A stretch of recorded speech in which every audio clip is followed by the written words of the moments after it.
Është botuar në fletoren zyrtare vendimi i gjykatës kushtetuese që shfuqizon aktin normativ të qeverisë për ligjin e nëpunësit civil. Ky vendim e vlerësoi si antikushtetues aktin normativ të qeverisë për ligjin e nëpunësit civil. Votimi i vendimit në fjalë ishte bërë prej ditësh objekt kundërshtish nga ana e Partisë Demokratike.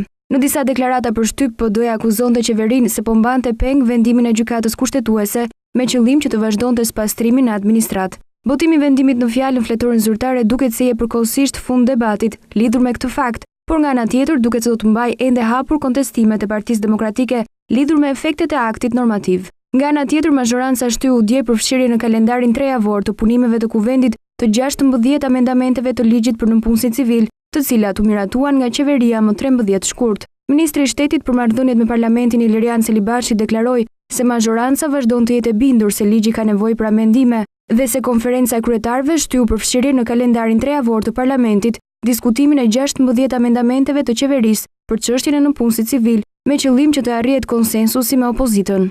Më 30 maj të 2013-s, Parlamenti u mblodh në një seancë të jashtëzakonshme për të miratuar 3 draftet e kërkuara nga Brukseli, pjesë të cilave ishte edhe statusi i nëpunësit civil. Pas miratimit edhe 5 muaj në qeveri, kabineti Berisha nuk hartoi asnjë akt nënligjor, i cili do të mund të fuqizonte ligjin e nëpunësit civil, i votuar unanimisht. Ligji kishte një klauzol që si datë për fuqizimin e saj të ishte data 1 tetor 2013, pra pak ditë pasi kabineti qeveritar i Edi Ramos të kishte nisur nga puna. Me aktin normativ u shty me 6 muaj hyrja në fuqi e ligjit për nëpunësin civil. Më 13 dhjetor 2013 gjykata kushtetuese rrëzoi aktin normativ, duke e quajtur antikushtetues, ndërsa më datë 5 shkurt, gjykata kushtetuese zbardhi vendimin e saj për rrëzimin e aktit normativ të qeverisë për nëpunësin civil.